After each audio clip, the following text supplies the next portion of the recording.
محترم امامت کو ایکسپریس کیا.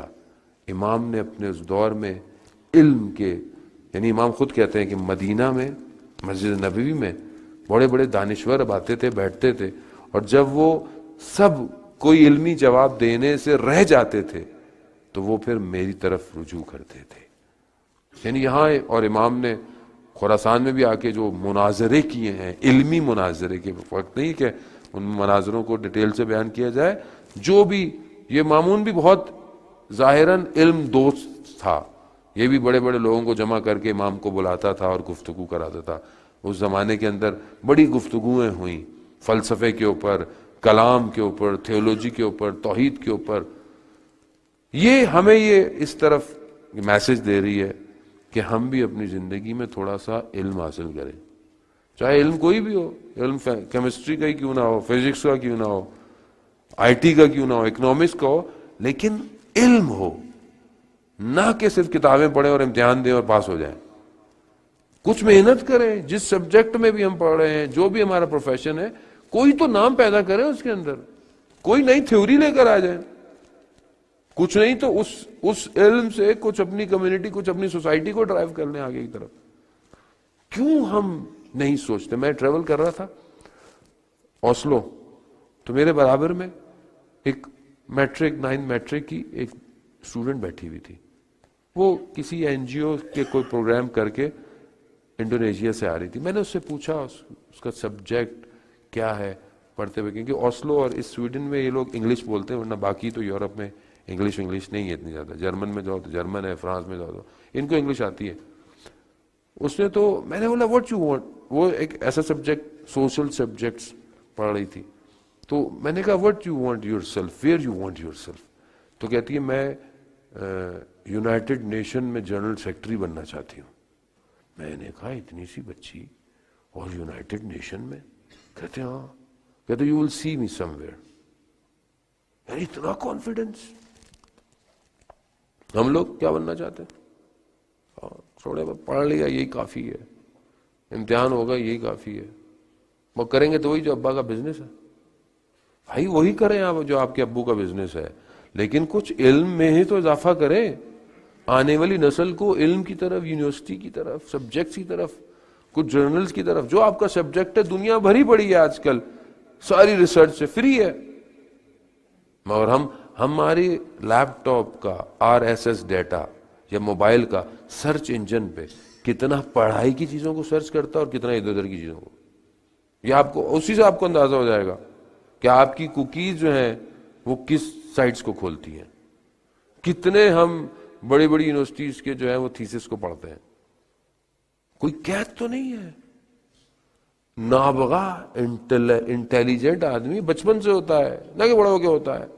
اور یہ مجھے یہی ڈرائیو کرنا ہے ان بچوں کا. آج میرا جو مدرس کے ساتھ سیشن تھا اس میں میں نے یہی کچھ پوائنٹ جو کہے کہ ہمیں اس بچے کی تربیت کے لیے پہلے اپنی تربیت کی ضرورت ہے. پہلے ہمیں بہت شوق ہے. مولانا صاحب، مجھے کسی نے ایک دفعہ کال کیا، مولانا صاحب دعا کریں. میں نے کہا کس چیز؟ مولانا صاحب اللہ 4 بیٹے دے. میں نے کہا اچھی بات. کہا میں 4 بیٹوں کو امام زمانہ کا سپاہی بناؤں. میں نے کہا پہلے آپ خود تو سپاہی بن جائیں، بعد میں 4 بیٹے بھی بن جائیں گے. ہمیں یہ ہے کہ ان کا کیا کریں، وہ آپ بھی تو کچھ کریں. آپ کچھ کریں گے یہ خود بخود صحیح ہو جائیں گے. لیکن جب میں ایک ٹائم زون میں ہوں تو میں کچھ نہیں کرتا. جب میں فرصت میں ہوں، جب میرے پاس ٹائم ہے، ابھی جوان ہے، پڑھ رہے ہیں، اماں ابا کما رہے ہیں، کھلا رہے ہیں، خوب پڑھ لو، اچھی ایجوکیشن حاصل کر لیں، انہانس کریں. ائمہ نے علم کے دریا تھے. ہمارے ائمہ کو ماننے والا علم کی فیلڈ میں آگے ہونا چاہیے.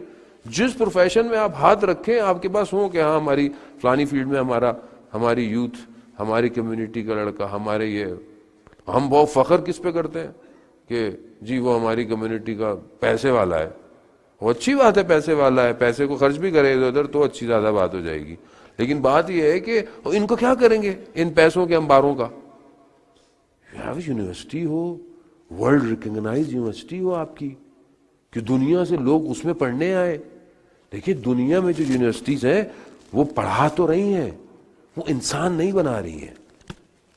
امام علی جانتے تھے کہ دنیا ترقی کرے گی، اسکائی اسکریپرز بنا لے گی، اسپیس شٹل بنا لے گی، دنیا پہ چلی جائے گی، مگر امام نے نہج البلاغہ میں کچھ ایسا نہیں بیان کیا۔ کیوں؟ کیونکہ امام جانتے تھے یہ سب کچھ کر لے گا مگر یہ انسان نہیں بن پائے گا، اس لیے امام نے نہج البلاغہ میں انسان بننے کے فارمولے دیے۔ ہم خود ایسی چیزیں کہ جو ہم خود توحید کی طرف متوجہ ہیں، ائمہ کا علم ہمارے پاس ہے، ساری چیزیں ہیں، ہم اگر کانسٹیٹیوشن چلائیں گے تو ہم یقیناً انسان بھی بنائیں گے۔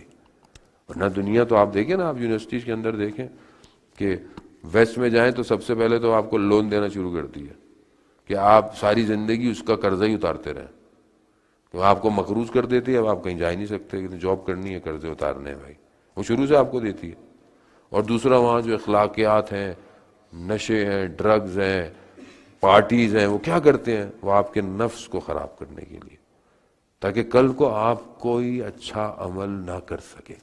وہ کہا بھی یہی ہے ان کا، کچھ شیطانی طاقتیں ہیں ہی اس لیے کہ یہ ایک جوان خراب ہو جائے کس طریقے سے، یہ ایک شخص خراب ہو جائے کہ فجر کی نماز میں نہ اٹھے، وہ یہی کرتے ہیں۔ جب روح بھاری ہو جائے گناہوں سے تو بدن فجر میں اٹھنا مشکل ہو جاتا ہے۔ انسان کو سوچنا چاہیے کہ آج میرے سے کون سی ایسی غلطی ہوئی، کون سا ایسا لقمہ کھایا کہ آج میری تہجد رہ گئی، فجر تو دور کی بات ہے۔ شہید مطہری کہتے تھے کہ ہم بیٹھے ہوئے تھے کسی عالم دین کے ساتھ، رات تھی، شب جمعہ تھی، کچھ ہم نے اصرار کیا کہ شعر سنائے۔ شعر شب جمعہ بہت احتیاط کرنی چاہیے، خاص طور پہ دنیاوی شعر۔ وہ کہتے ہیں بہرحال وہ نہیں چاہتے ہوئے بھی کہا، جب صبح اٹھایا تو فجر کی اذان ہو چکی تھی، جیسے ہی وہ اٹھے تو گھبرا کے اٹھے، تو انہوں نے یہی کہا کہ دیکھا رات کا شعر کا کہنا، تہجد کی نماز قضا ہو گئی۔ ہمارے استاد ہمیں یہی کہتے تھے جب ہم حوضے میں گئے کہ جس دن تم تہجد کی نماز نہ پڑھ پاؤ سمجھ لینا تم سے کوئی غلطی ہوئی ہے۔ اور امام کا قول بھی ہے، لیس من شیعتنا، میرا شیعہ نہیں ہے جو ترک الصلاۃ اللیل، جو تہجد کی نماز ترک کرے وہ ہمارا شیعہ نہیں ہے۔ اب آپ گھبرائیں نہیں، بہرحال آپ جتنا ہو سکے پڑھ لیں، 3 رکعت پڑھ لیں، 11 نہیں پڑھی جاتی تو اٹھا نہیں جاتا تو سونے سے پہلے پڑھ لیں، اتنا آسانی ہے تہجد کی نماز کی، تو بہت آسانی ہے۔ آپ قضا پڑھ لیں چلتے پھرتے، خدا قبول کر لیتا ہے۔ لیکن عادت ایک سٹیپ آگے، ایک سٹیپ عام عوام سے آگے بڑھیں تو بات ہے، اگر نہیں بڑھیں گے تو پھر ہم وہیں پھنسے ہوئے اپنی دنیا کے اندر۔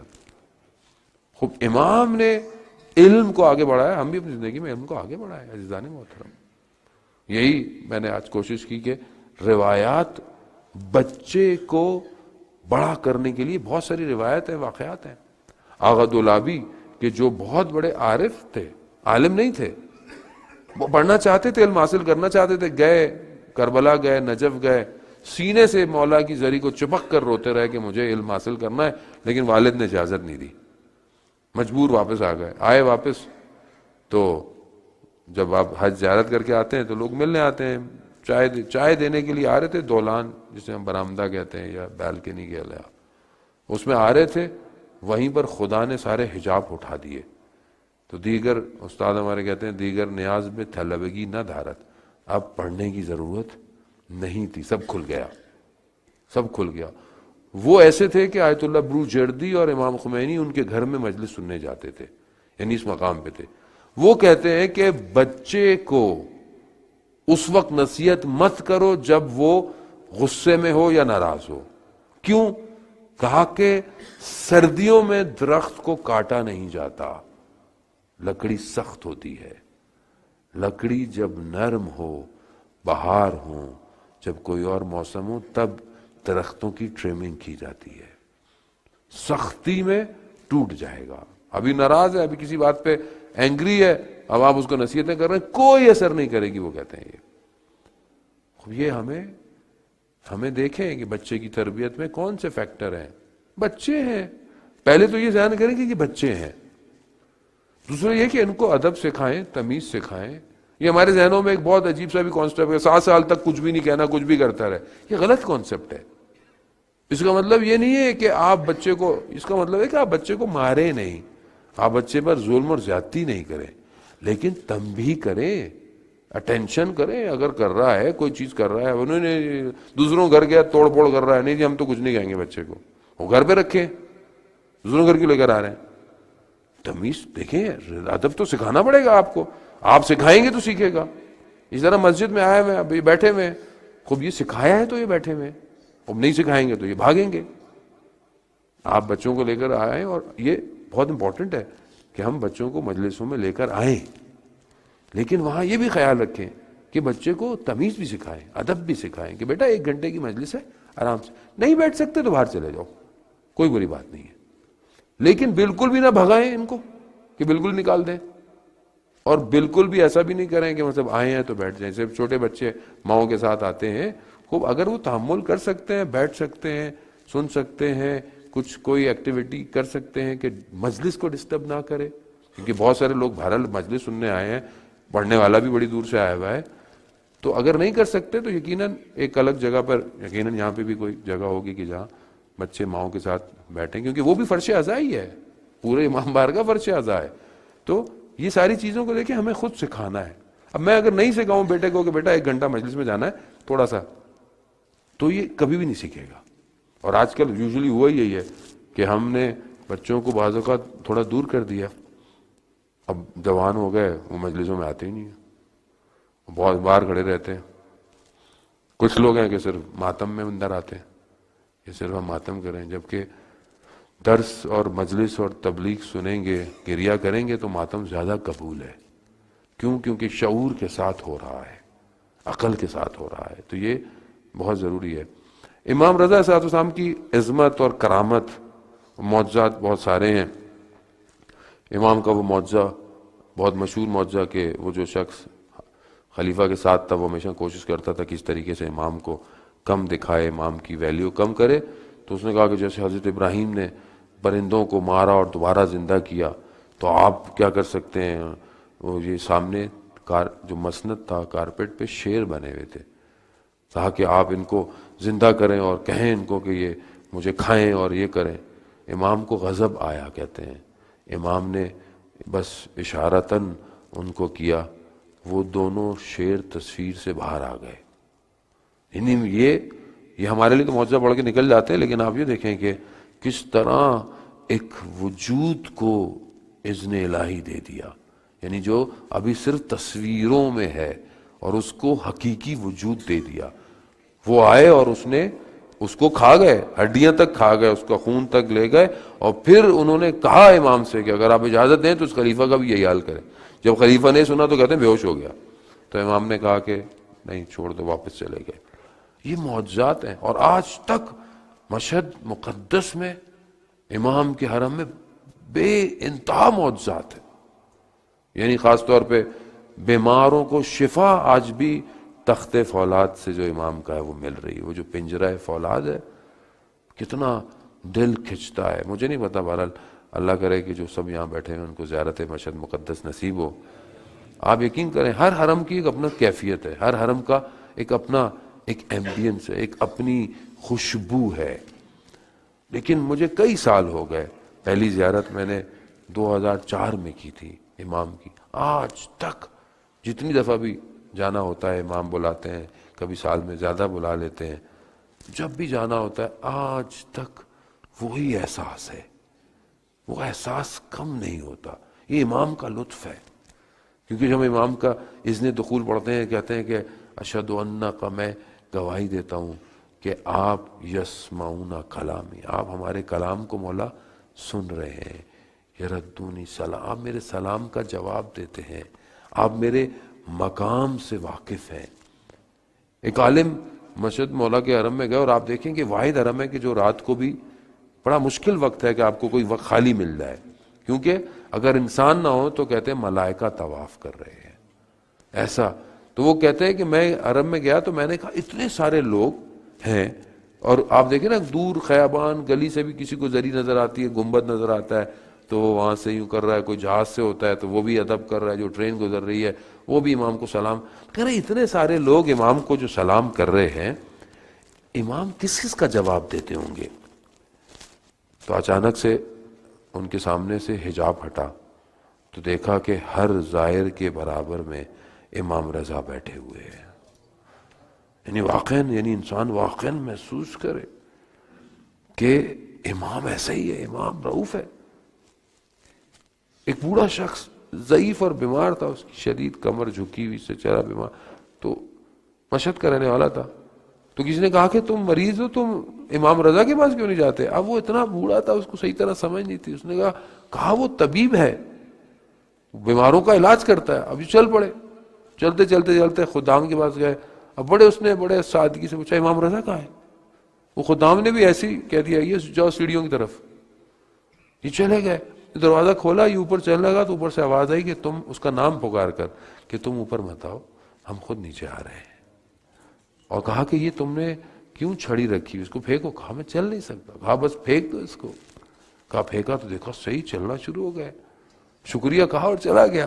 چلتے ہوئے خادم کے پاس سے گزرا، کہتا ہے تو آپ کا بہت شکریہ. کہہ رہا ہے کس چیز کا؟ کہتا آپ نے تو مجھے راستہ بتایا تھا امام رضا کا. اب اس نے جب دیکھا تو وہ پاؤں پڑ گیا اور معافی مانگنے لگا. کہتا ہے میں نے تو ایسے ہی کہا تھا، مگر امام ایسے نہیں ہے. آغا انصاریان مشہد میں مولا کے حرم میں پڑھ رہے تھے. ایک واقعہ کہ خدام کے خواب میں امام آئے، اور جو کام کرتے ہیں سرونٹس ہیں ان کے خواب میں امام آئے. کہا کہ فلانے جگہ جاؤ، فلانے دروازے پر. آپ کو پتا ہے امام کا حرم بہت بڑا ہے اور دروازے بہت سارے ہیں. کہا فلانے دروازے پر کوئی شخص، کوئی سائل آیا ہے. اب یہ خدام تھا حرم کا، یہ اٹھا، اس نے جا کے اس نے دیکھا کہ تو کوئی نظر نہیں آ رہا، تو دیکھا ایک کتا ہے. کتے نے جیسے ہی دیکھا چلنا شروع کر دیا. اب یہ اس کے پیچھے پیچھے پیچھے مشہد کی گلیوں میں، ایک گلی کے کنارے پر ایک جگہ نالی پہ پنجرے کے نیچے اس نے اشارہ کیا. دیکھا اس کا بچہ پھنسا ہوا تھا کتے کا. آغا انصاریان کہتے ہیں یا امام رضا، ہم بھی کسی جانور سے کم تو نہیں جو آپ کی خدمت میں آئے ہوئے ہیں، ہماری بھی مشکل کو حل کیجیے. یا رؤوف ہے، آپ یقین کریں. یعنی ایسا امام ہے کہ آیت اللہ مہدی شمس الدین، آیت اللہ شہید دستغیب یہ واقعے کو اپنی کتاب میں بیان کرتے ہیں کہ ایک عالم دین سے کہ میں مشہد میں امام کے حرم میں ایک رواق میں مختلف جو رومز ہیں وہاں دیکھا ایک شخص بوڑھا بیٹھا ہوا تھا. اس کی بال بڑے ہوئے، سفید داڑھی. اس نے مجھے اپنی طرف کھینچا اس کی، تو میں اس کے قریب گیا تو اس نے اٹھنا چاہا تو ضعیف تھا. میں نے اٹھایا، میں نے کہا کہاں رہتے؟ تو فلانے مدرسے میں لے کے گیا. کہہ رہا ہے اس کی پرسنالٹی ایسی تھی کہ میں اس کے پاس آنا جانا شروع کیا. تو کہا اس نے مجھے بتایا کہ وہ عرب ہے، عراقی ہے. کہہ رہا ہے وہ جوانی سے امام کی زیارت پہ ہر سال آتا ہے. تو کہتا ہے کہ جب میں جوان تھا تو میرے 3 اور دوست تھے، اور ہم تینوں میں نے پہلے 2 زیارتیں پیدل کی ہیں کہتا ہے امام کی. تو کہتا ہے جب میں آ رہا تھا تو میرے تینوں دوست مجھے تھوڑا فاصلے تک چھوڑنے آیا. کہا کہ ہم نہیں جا سکتے لیکن ہمارا سلام امام کو دینا. کہتا ہے میں آ گیا. جب میں پہنچا میں تھکا ہوا تھا. میں حرم میں امام کے جا کر میری آنکھ لگ گئی. میں نے خواب میں کیا دیکھا کہ امام خود ہر زائر کے پاس جا رہے ہیں اور کچھ پرچیاں دے رہے ہیں. میرے پاس بھی آئے اور مجھے 4 پرچیاں دیں. تو میں نے کہا امام آپ کو آنے کی کیا ضرورت تھی، میں خود آ جاتا. کہا نہیں، ہم اپنے زائر کے پاس خود آتے ہیں. کہتا جب میں نے وہ پرچی کھولی تو اس پہ کیا لکھا تھا کہ میں نے امام سے یہ بھی پوچھا کہ مولا یہ آپ مجھے 1 پرچی دیں، 3 کیوں دیں؟ کہا یہ 3 باقی تمہارے دوستوں کے لیے ہے جنہوں نے سلام بھجوایا تھا. اس میں کھولا تو دیکھا کیا لکھا ہے کہ جہنم سے امان، جہنم کی آگ سے امان. کیونکہ میں رسول اللہ کا فرزند ہوں، میں تمہیں امان نامہ دیتا ہوں. یہ تو پڑھتے ہیں ہم لوگ زیارت میں بھی کہ ہمیں شفاعت امام رضا کریں. اور وہ مشہور واقعہ کہ میں پہلے بھی اس دن آپ کی خدمت میں عرض کیا آیت اللہ حائری یزدی کا، کہ جب وہ مر گئے تو انہوں نے دیکھا کہ 2 آگ کے گولے ان کے پاس آ رہے ہیں. اس سے پہلے کہ وہ کہتے کہ میں ہلاک ہوتا، میں نے دیکھا کہ نور آیا ہے. نور آیا تو آگ دور ہو گئی. تو میں نے نور کا شکریہ ادا کیا. تو میں نے کہا آپ ہیں کون؟ کہا میں امام رضا ہوں. تم 36 دفعہ میری زیارت پر آئے تھے، ہم بھی 36 دفعہ تمہاری زیارت پہ آئیں گے. یعنی دیکھیں کہ شافی محشر ہے، قبر میں کئی مقام پر. تو ہمیں یہ اس امامت سے اپنے رشتے کو جوڑنا ہے عزیزان محترم. اور وہ ظاہر ہے ہم کیسے جوڑیں گے؟ جب ہم پریکٹیکلی اپنی زندگی میں امام کی اطاعت کریں گے. اگر اطاعت ہوگی تو ہی ہم امام کے قریب ہوں گے. اگر اطاعت نہیں ہوگی تو خوب ہم نام سے مان رہے ہیں، جبکہ امام کتنا رؤوف ہے، کتنا مہربان ہے. عزیزان محترم، آیت اللہ مہدی شمس الدین کتاب میں عرض کرتے ہیں کہ ایک عالم دین تھے، مریض تھے، بہت پاؤں شدید زخمی تھا، شفا ہو ہی نہیں رہی تھی. علم جعفر جانتے تھے. حساب کیا تو کیا کہ عاشورہ کے دن امام زمانہ مشہد میں امام رضا کے حرم میں ہوں گے. اب ظاہر ہے کہہ رہے ہیں وہ کئی مہینے انتظار کرتے رہے. جب عاشورہ آیا کہا مجھے غسل لو اور مجھے جا کر حرم میں چھوڑ کر آؤ. اب یہ مشہد میں مولا کے حرم میں انہیں چھوڑ کر بٹھا دیا. یہ زری کے پاس بیٹھ گئے. ایسے میں انہوں نے دیکھا کہ 4 شخص ایک جیسے لباس پہنے ہوئے عربی اندر آئے ہیں. تو یہ سمجھ گیا کہ انہی میں امام ہے. ایک شخص ان میں سے آ کر کہتا میرے برابر میں بیٹھ گیا، مگر نمازیں پڑھنا شروع. میں نماز کے بعد میں کوشش کرتا کہ میں بات کروں، لیکن دوسری نماز شروع، پھر دوسری نماز شروع، پھر دوسری. ایسے میں ان 3 میں سے ایک اور شخص آیا اور اس نے کہا کہ تال خزل رال مہدی، یعنی وہ حضرت خضر تھے کہ خضر چلو امام مہدی جا رہے ہیں. تو میں سمجھ گیا کہ ان میں سے کوئی امام مہدی ہے. کہتا میں اچانک سے ان کے پیچھے دوڑا اور عاشورہ کا دن تھا. انجمنیں سنگتیں ماتم کر رہی ہیں، جلوس نکلا ہوا ہے، بہت حرم میں رش تھا. کہتا میں دوڑتا رہا، ان کو دیکھتا رہا، اس صحن میں اس صحن میں. کہتا 1 گھنٹہ ہو گیا مجھے نہیں ملے، مگر مجھے اچانک سے احساس ہوا میں تو چل نہیں سکتا تھا، میرا پاؤں صحیح ہو گیا. یعنی امام کے وجود نے، ایک وجود نے جو ہے وہ شفاعت دے دی. عزیزان محترم، امام رؤوف ہے.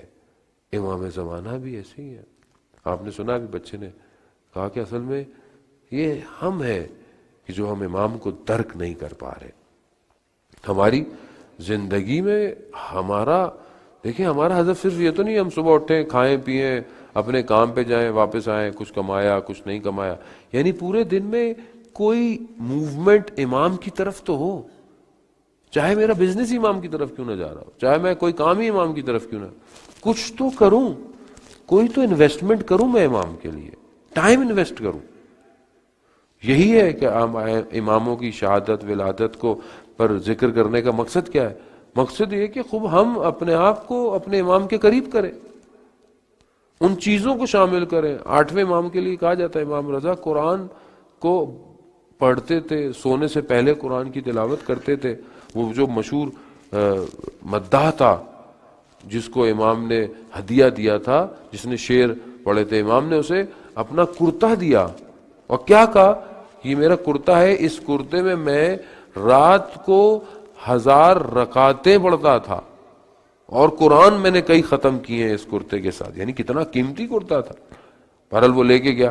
اب ذہن میں آتا ہے خوب 1000 رکعتیں قرآن کیسے ختم ہوتا؟ علماء کرتے تھے. یہ تو علماء کی سیرت میں تھا. بعض علماء ایسے تھے کہ ڈیلی رات کو قرآن ختم کر رہے ہیں. آیت اللہ عظمہ بہجت جب نجف میں تھے تو تہجد کی نماز میں دعائے قنوت میں دعائے کمیل پڑھتے تھے. ہم سے ہفتے میں 1 دن نہیں پڑھی جاتی وہ قنوت میں. کیوں؟ کیونکہ اصل میں دل اس کی طرف، اس خدا کی طرف متوجہ ہے. حضرت سلمان نبی گزر رہے تھے ایک جگہ سے تو دیکھا 2 برڈز، چڑیا اور میل فیمیل آپس میں باتیں کر رہے ہیں.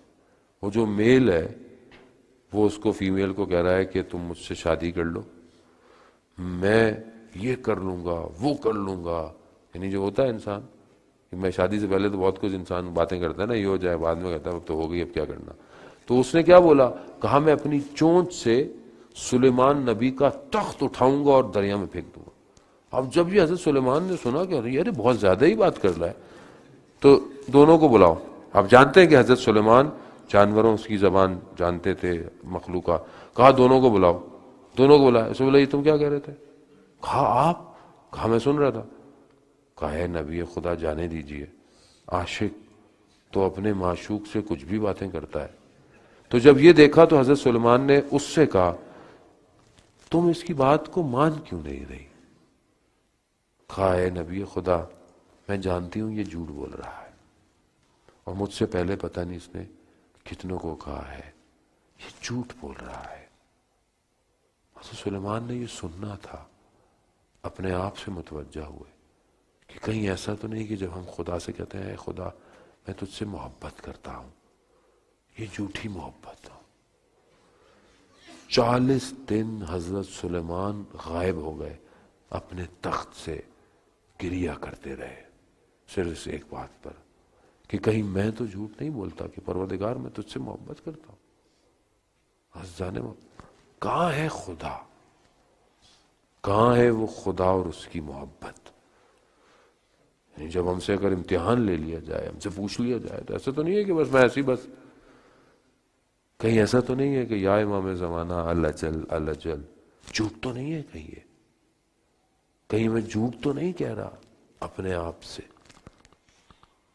آیت اللہ یزدی بیان کرتے، ایک عالم دین سے جو تہران میں بہت بڑے عالم تھے، کہتے خود مجھے انہوں نے بتایا کہ وہ اپنے والد کے ساتھ مشہد مقدس امام رضا کی زیارت پہ نکلے اور کوچاووں پہ اور جانوروں پہ تھے۔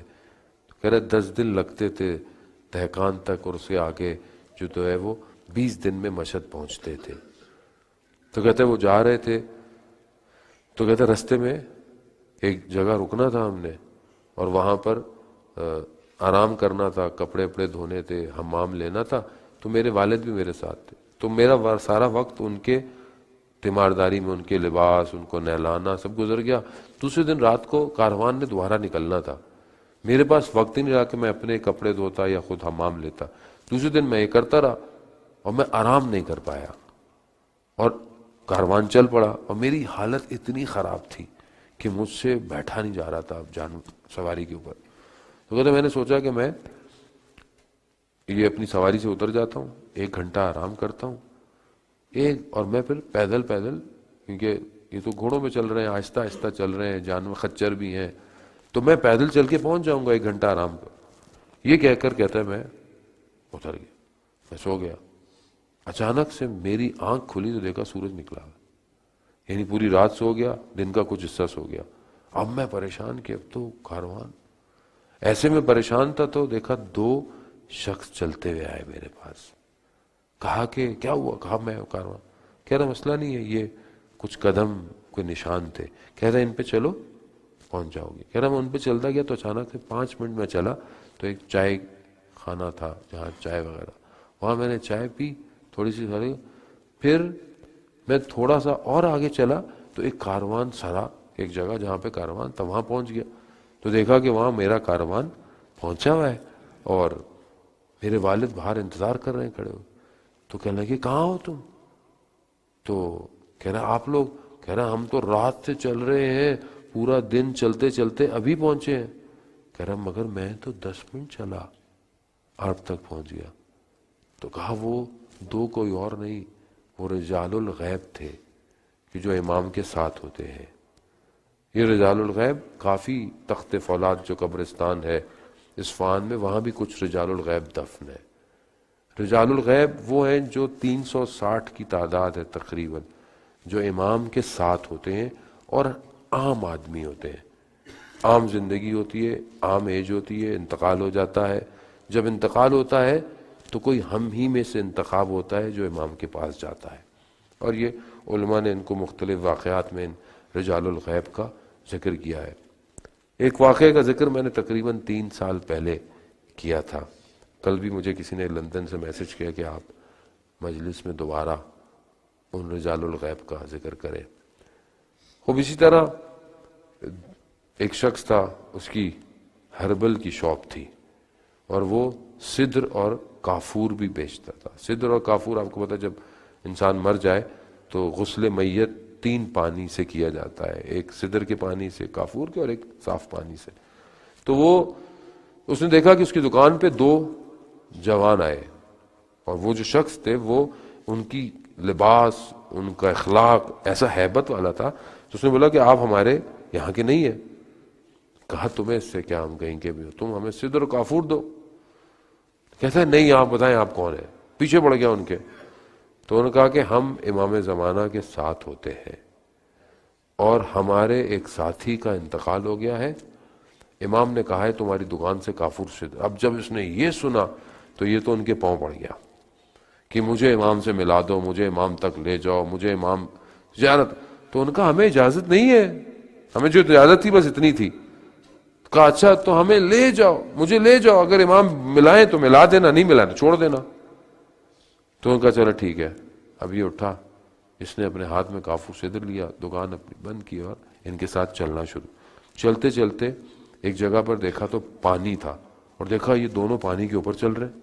اب یہ کھڑا ہوا ہے, اب یہ کہہ رہا ہے میں کیا کروں. تو اس کو پیچھے مڑ کے دیکھا, چلو. کہتا ہے میں پانی پہ کیسے چلوں. کہا بسم اللہ پڑھو اور خدا کو آخری حجت کا واسطہ دو. اس نے ویسے ہی دیا, یہ پانی کے اوپر چلنا شروع ہو گیا. چلتے چلتے ایک جگہ پر جب صرف پانی پانی ہے تو دیکھا کالے بادل آئے اور بارش شروع ہو گئی. جب بارش شروع ہوئی تو اس کا لباس گیلا ہوا, کپڑے بھیگنا شروع ہو گئے. اسے اچانک سے خیال اس کے ذہن میں آیا کہ یہ اپنے دکان کی چھت پہ, کیونکہ ہربل کی دکان تھی, تو صابن سوکھنے کے لیے رکھ کے آیا تھا, وہ گیلے نہ ہو جائے. جب یہ سوچنا اس کے ذہن میں آیا, یہ پانی میں ڈوبنا شروع ہو گیا, ہاتھ پاؤں مارنا شروع کر دیے. ان میں سے ایک نے کہا کہ تمہارا ذہن کہاں ہے, تم جا کہاں رہے ہو اور سوچ کیا رہے ہو. اب میں کیا کروں. کہا وہی کرو, بسم اللہ پڑھو, آخری حجت کا واسطہ تو دوبارہ. چلتے چلتے کنارے پر اترے, اس کو وہیں روک دیا. دور ایک خیمہ, اس میں سے سبز رنگ کا نور نکل رہا تھا. یہ دونوں چلے گئے.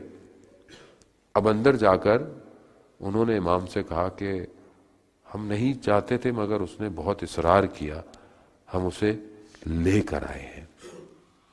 اندر سے آواز آئی, جس کی سوچیں صابن میں ہوں وہ ہمارے کسی کام کا نہیں. عزیزان محترم, اس کی ہربل کی دکان تھی, اس کا صابن وہی تھا. میں طالب علم ہوں, میرا صابن میری کتابوں میں ہے, میری مجلس میں ہے, میرے درسوں میں ہے. یہ میری دنیا یہی ہے. آپ کا جو کاروبار ہے, آپ کی دنیا وہی ہے. ہم اپنے اپنے چیزوں میں پھنسے ہوئے ہیں. ہم جب صبح اٹھتے ہیں رات تک ہمارا دھیان ہمارے کاموں میں ہے. امام کا ہے نہیں ہے, اس میں تعارف کی ضرورت نہیں ہے.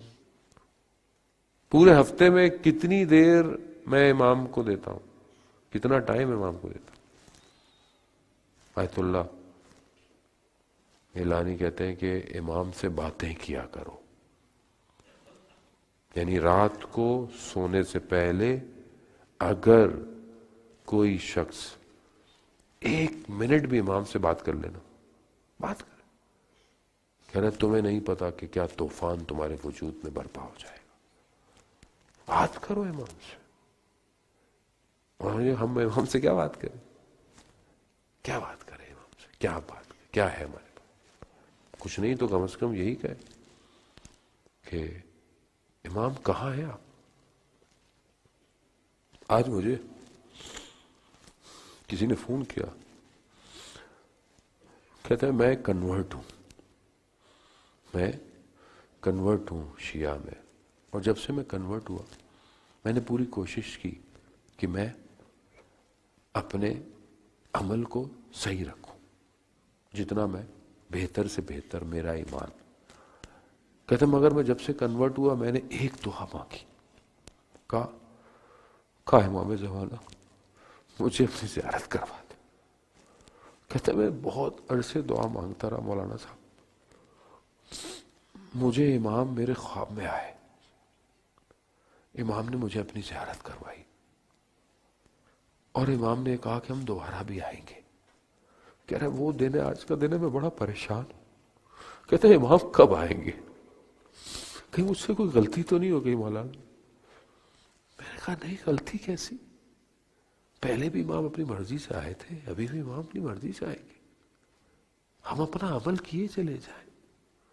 ہمارا صرف ہدف امام کو دیکھنا تو نہیں ہے، امام کی نصرت ہے ہمارا ہدف، امام کا کام کرنا ہے. وہ اتنا پریشان تھا. کافی دیر بعد کے بعد اس کا دل تھوڑا تحمل میں آیا کہ امام آئیں گے، نہیں پتا لیکن آئیں گے. مجھے اور آپ کو صرف تیار رہنا ہے اور تیاری کرنی ہے. بس اپنے عمل کو دیکھتے رہیں کہ کیا یہ جو میرا عمل ہے، میرا امام مجھ سے راضی ہے کہ نہیں ہے. یہ ضروری ہے، چاہے میں کوئی بھی ہوں، ماں ہوں، بہن ہوں، بیٹا ہوں، کچھ بھی ہے، بچہ ہے. ظاہر ہے یہ بچے بھی ہیں، شرارتیں بھی ہیں، ایک نڈر پن بھی ہے، لیکن ہمیں اسی کو ڈرائیو کرنا ہے، یہ انرجی کو امام زمانہ کے لیے. یہ جو انسان کے اندر سکلز ہیں سب کو ڈرائیو کرے امام زمانہ کے لیے. اپنے مال کو، اپنے بزنس کو، اپنی اولاد کو، سب کو بولے مولا آپ کا ہے یہ.